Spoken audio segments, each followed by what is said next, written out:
Good afternoon, board members, superintendency, administration, faculty, parents, family, Russian spies, and most of all, graduates of the class of 2020. My name is Chuck Fraser. I teach economics here at Campo Verde, and it's my distinct honor to be standing in front of you today delivering this year's baccalaureate address. Speaking of this speech, you picked me. Of all the inspirational talents this school has to offer, and you picked Fraser? If I may, one question.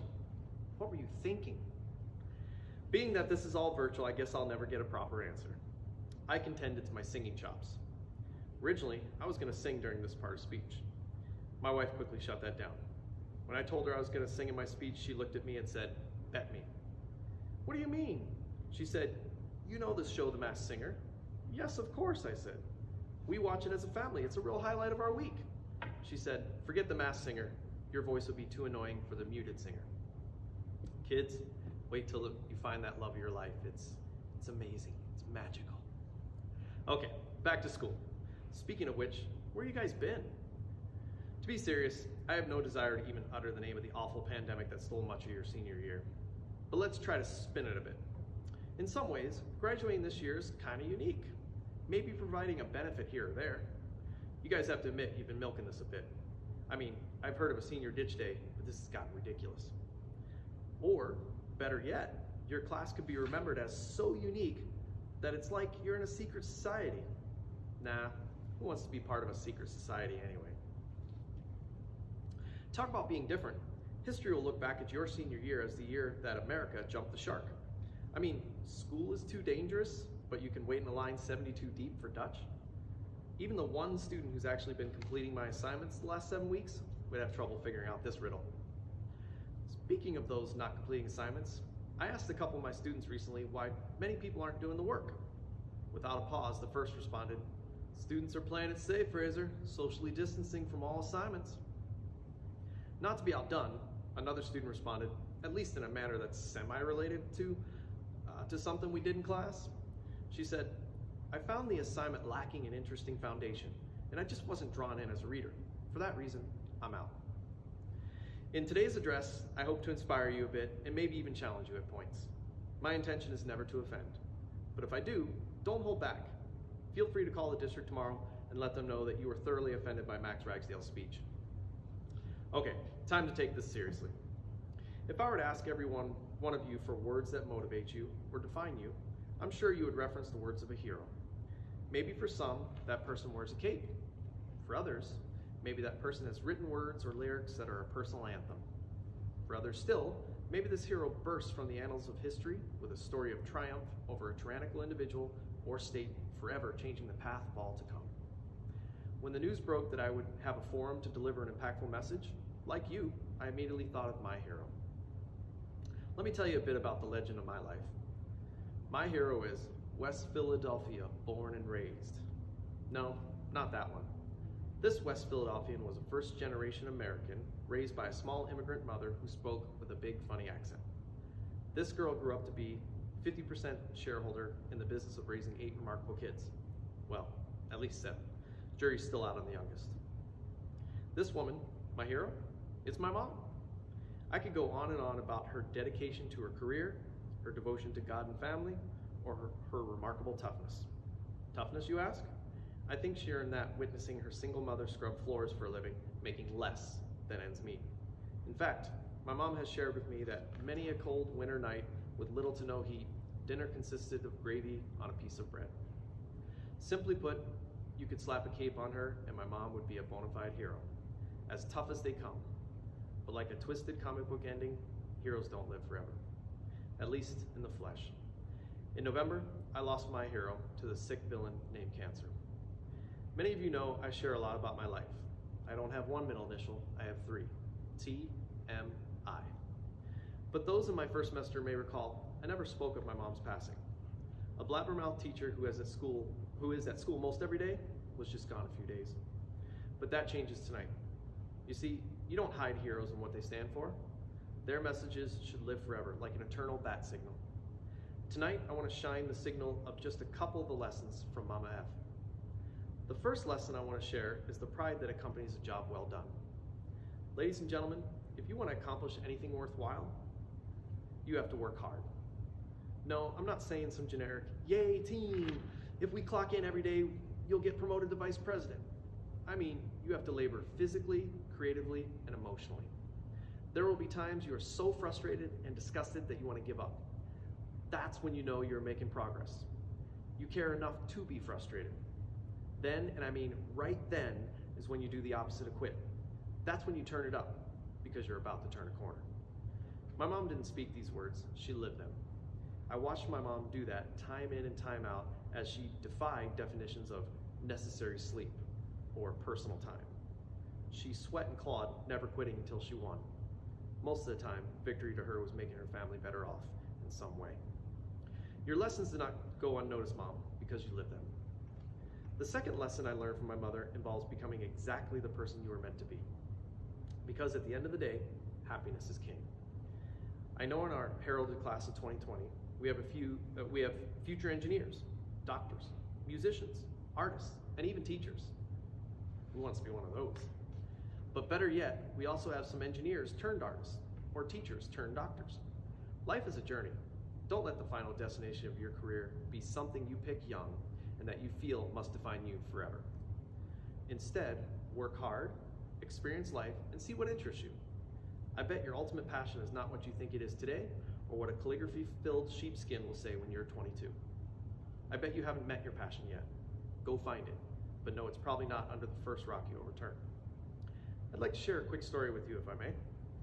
As many of you know, I'm a new teacher here at Campo. Well, sort of. Truth is, I worked here for a number of years, and then I decided to quit. I was presented a unique opportunity to work as a business consultant and travel North America implementing a new software system. From Niagara Falls to Vancouver, I met new friends and had the kind of experiences many dream of. In fact, they liked me so much in Western Canada that they named a river after me. Don't believe me? Go grab an atlas. What's an atlas? You know, like a map on paper? Man, you guys are young. Anyway, from day one, and I do mean day one, something was eating at me. I loved the challenge of learning a new craft, the relationships I built, and knowing I was succeeding in a new industry. But something just wasn't right. I missed the students, and I missed teaching. As time progressed, this lesson became clearer and clearer to me until I knew I had to return to the profession that really made me whole. You see, ladies and gentlemen, we all have to experience a bit of life to know what it is exactly we are meant to be. Was leaving teaching a mistake? No, because it cemented in me a passion for a profession called teaching. No, I take that back. The passion is for a people called students, and it's never burned so intensely. My mother never once told me who to be. Instead, she cheered me on while I figured out who I was supposed to be. She never told me the right choice. She sat back and only asked one question. Are you happy? That was a riddle I had to solve. Was that reflection in the mirror really the happiest and most fulfilled version of me? In the end, the answer to that question brings me to this stage tonight. Will the path for all of you be as circuitous as mine? Maybe not, or maybe more so. But know this, until you professionally unmask that person in the mirror, you'll never really be happy. Each time you peel away another layer, cherish those experiences and strive to do the very best you can, day in and day out. But never, and I mean never, stop peeling away those layers until the person in the mirror is you. The third lesson my mom preached was the value of a good choice. I know what you're thinking. She could not have been that good at teaching me this because you've all seen the picture of my mullet in high school. Pretty rough. But she was the first to teach me something I have since tried passing on to you. Choices provide opportunities and consequences. If you were in my class first semester, you know the emphasis I placed on minimizing student loan debt. We spoke in great detail about who should be making the important decisions in your life in the coming years. You or a giant pile of debt. The choices you make write the blueprint of how consequent choices will materialize. You never want to take an alternative off the table because of a choice you made. My mom taught me the gain that can come from delayed gratification. You've heard the saying that good things come to those who wait. Well, my mother taught that better choices come to those who make good choices. So let me be clear. The benefit that comes with career discovery that we just spoke highly of is dependent on the choices you make in the process.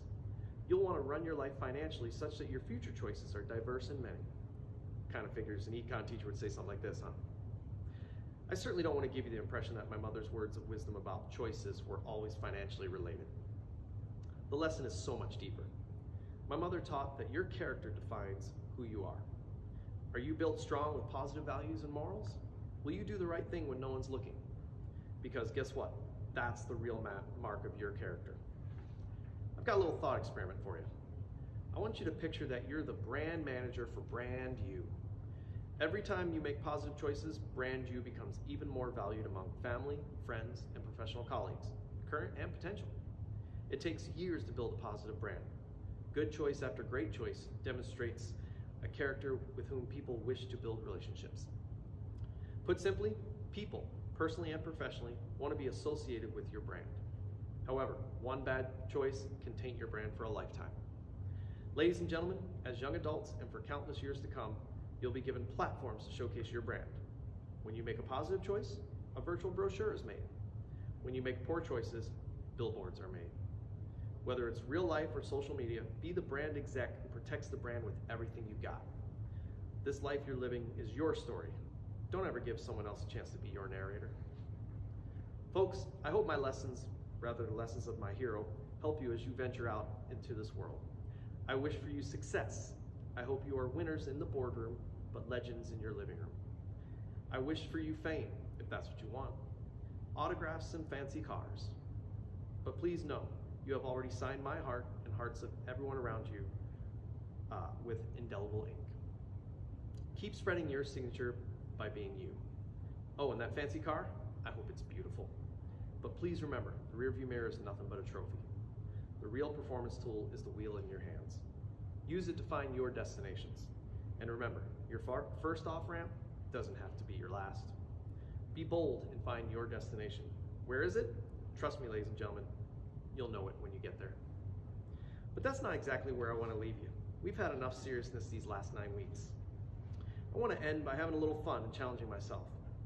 I'm going to give myself 180 seconds, and I want to sum up some of the conversations and memories that happened in the 4 walls called Room 511.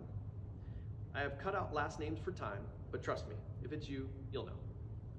While this list falls short of representing every conversation or every person here are just a few of the memories I will forever cherish of the class of 2020. So, let's get going. Tristan, you promised me you'd be in my class. You ghosted me, bro. Preeti and Bella, care for a spot of tea with your favorite cousin? Mason, you're gonna have to have a little more confidence in yourself. You know, open up a little bit socially. Lexi says she wants to come up and show the whole class how to do the graph. Jacob, stop laughing. I can't get into my safe. Kylie and Brandon, do you know the code? Mac Jones. Sunga, what are you eating back there? Connor, would you just come out of your shell already? That's sarcasm. Zach, congratulations, comrade. Swen and Brock, the dynamic duo. Lucy, I hope you dance your way into stardom. Preston, you are talking my ear off, man. Jacob, were you recording me? You're late, Junie. Not really, just like to give her a hard time. Danny, Revis, and Hutch, you were great players on Team 9, but you really showed your true talents as coaches of Team QH. By the way, Hutch, let go of Carson. Sam. Jade. Hunter and Cody, what are you giggling about? Is that a GTA reference? Levi, love the buzz. Kenny, how do you get here so fast every day? Savannah, my daughter thinks you are awesome. It's pronounced Tegan. Matt, let's go Suns. Kayla, got any fruit snacks? No, you can't change seats. Remy, hook me up with some facts. Big facts. Riley, virtual high five. You made me smile every day. President Preble someday? I think not. I have the homecoming halftime show on video. 4th hour first semester. Just how many soccer players in this class anyway? This is your Captain Jake speaking. We are cruising at about 35,000 feet. T-Dub, get me a dunk at the game tonight. Cole, can I borrow your AirPods? Oh, sorry to hear that, bro. Chris, you were quiet, but please know you left a positive impression on me, sir. Dom, thanks for always helping the discussion along. Aiden, you're the coolest cat around. Kenny, do my shoes match my outfit? Keep smiling, Nick, you the man. Cole, you always saw where I was going with the class discussion before we got there. Kenna, do I seem like a Gemini to you? Bruce, thanks for bailing me out when no one else would comment. Gracie, you never brought me a donut. Sean, thanks for introducing me to the ONE+. I'm thinking about getting the 8 Pro. Joe, glad to hear you've recovered. Keep on being awesome. Ash and Jake, when I can clone students, I'm coming to find you. Let me present to you the ace of the school. AJ, I never did get my reworked picture of the Pipers incident. Kate, weren't you supposed to manage that project? Alex, I can't ask you about your job anymore. Comment from this side of the room? Uh-oh, I'm gonna have to hold Alondra and Emma back. I think they're gonna kill him this time. James, nice Eddie shirt. Tyler, what do you think? Yang 2024? Noah, not sure if you can sell any of that art, but your subject sure is handsome. Emily, Spencer, Toby, Camden, and Miles, please rise for the Honorable Ben. I think Marcos is sleeping. I'm gonna call on him. I'll be darned if he didn't just nail the entire FRQ. Hey Cameron, I'll meet you at Piper's for the lunch buffet. Wait, is that Samuel? Man, he looks different. Gage, I'm with you, Kanye 2020. Audrey, mad props to you, cadet. Brian, go Devils. Amber, I just can't seem to challenge you. Where is my pillar? Nina! Abby, I never did get to meet your nephew. My gosh, that burp was loud. Katie, was that you? Dean and Zach, glad you picked Campo. Bella, Jess, Maddie, and Jerry, what are you giggling about? Jenna, what's that look for? And last but not least, Zoe, this one's for you. Try again.